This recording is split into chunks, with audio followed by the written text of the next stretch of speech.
नामकरण संस्कार करने के अजूबा सूत्र। आज जो चर्चा है वह नामकरण, जातकर्म, नामकर्म, इन नामों से जो यह मुहूर्त जाना जाता है वह नामकरण क्या है, जातकर्म मुहूर्त क्या है, नामकर्म मुहूर्त क्या है, इन बातों का हम लोग इस वीडियो में समावेश करके आपके सामने प्रस्तुत कर रहे हैं।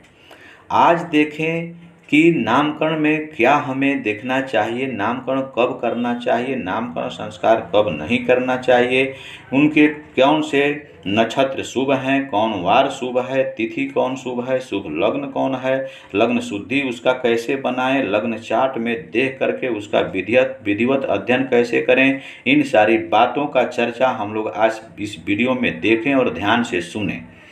यदि किसी कारणवश किसी बालक का जन्म होता है और जन्म के समय यदि नामकरण संस्कार आप नहीं कर पाते हैं, उसके लिए आपको क्या करना होगा, उसके लिए कौन से नियम का पालन करना होगा, इन सारी बातों का अध्ययन हम लोग इस वीडियो में देखेंगे और समाधान करेंगे।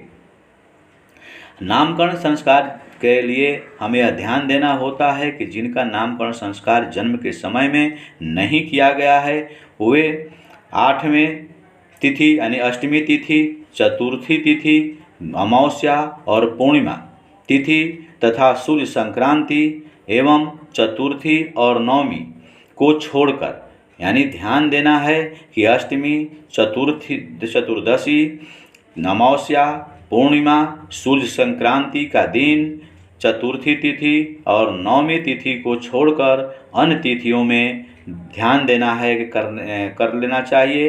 यदि व्यतिपात दोष चल रहा हो, व्यतिपात योग गोचर चल रहा हो तो उससे भी बचें। शुभ ग्रहों में जो शुभ ग्रह के दिन हैं उसमें जन्म से 11वें 12वें दिन में मृगशिरा नक्षत्र हो, रेवती हो, चित्रा हो, अनुराधा हो, तीनों उत्तरा, हस्त, अश्वनी, पुख, अभिजीत, स्वाति, पुनर्वस, स्वर्ण, घनिष्ठा और शतभिष नक्षत्रों में आप नामकरण संस्कार कर सकते हैं। जैन मान्यता के अनुसार मैंने जो जैन धर्म वाले हैं वे लोग 45 दिनों के अंदर तक नामकरण संस्कार करने का विचार बताते हैं। अब हम लोग विधिवत रूप से देखते हैं कि कौन से तिथि, कौन से नक्षत्र, कौन से समय ऐसे हैं जिससे कि आप उसे विधिवत रूप से बता सकते हैं और समझ सकते हैं। नक्षत्र जो है शतभिषा, मृगशिरा, रेवती, चित्रा, अनुराधा, उत्तरा तीनों, रोहिणी, हस्त, अश्वनी, पुख, अभिजीत, स्वाति, पुनर्वस, स्वर्ण और घनिष्ठा, ये नक्षत्र जो होते हैं ये आपके नामकरण जातकर्म के लिए बहुत शुभ बताए गए हैं। वार जो है यानी दिन जो है सोमवार हो, बुधवार हो, गुरुवार हो और शुक्रवार हो, ये शुभ दिन बताए गए हैं। तिथि जो है प्रतिपदा, द्वितीया, तृतीया, पंचमी, सप्तमी, दशमी, एकादशी और त्रयोदशी, ये तिथियां शुभ हैं नामकरण के लिए। शुभ लग्न कौन है, मैंने वृष, सिंह, वृश्चिक और कुंभ, ये लग्न यदि हों तो आपके लिए शुभ हैं। लग्न शुद्धि कैसे करें नामकरण के लिए? लग्न शुद्धि के लिए यहाँ देखें, लग्न से प्रथम भाव, 5वें भाव, 7वें भाव, 9वां भाव, 10वां भाव, इन स्थानों में शुभ ग्रह यदि हैं तो आपके लिए नामकरण करने के लिए उत्तम समय है, उत्तम मुहूर्त है। तीसरे भाव, छठे भाव और एकादश भाव यानी 3, 6, 11 भाव जो हैं इन स्थानों में यदि पाप ग्रह हैं तो आपके लिए शुभ है। 8वें 12वें भाव में कोई भी ग्रह नहीं होना चाहिए। यह ध्यान रखना है कि 8वें और 12वें भाव में कोई भी ग्रह नहीं होना चाहिए। अब हम लोग देखते हैं कि लग्न के अनुसार, एक चार्ट के अनुसार कैसे इसको देखेंगे और कैसे समझेंगे।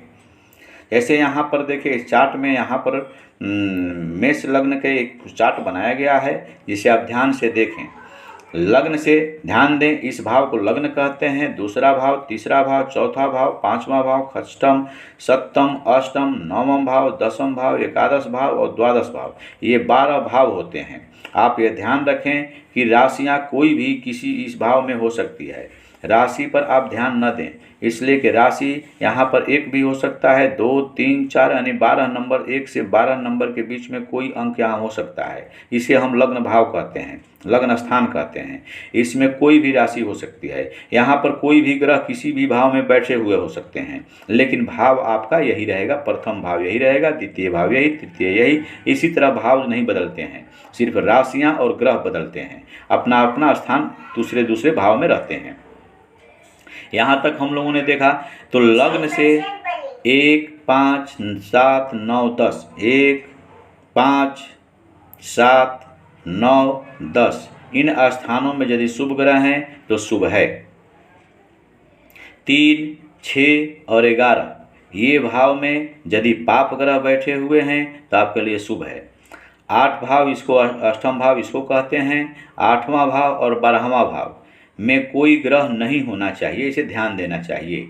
इस प्रकार हम लोग लग्न का चयन करके और नामकरण संस्कार, जातक्रम संस्कार जिसे हम नामकरण भी कहते हैं, इस भाव को, इस मुहूर्त को देख करके और आपको नामकरण संस्कार करना चाहिए, जिससे कि आपके जीवन में बच्चे का उन्नति हो, विकास हो। इस मार्ग को अपनाएं और आप उससे लाभ उठा सकते हैं और उसे जानकारी में आपकी रुचि भी बढ़ सकती है। जैसे ही आप लोग इसको विचार करके अपना चयन करना शुरू कर देंगे तो निश्चित तौर पर मैं बताता हूं कि आप लोग नक्षत्र, तिथिवार इत्यादि की बातें समझ करके और मुहूर्त निकालना सीख जाएंगे। धन्यवाद।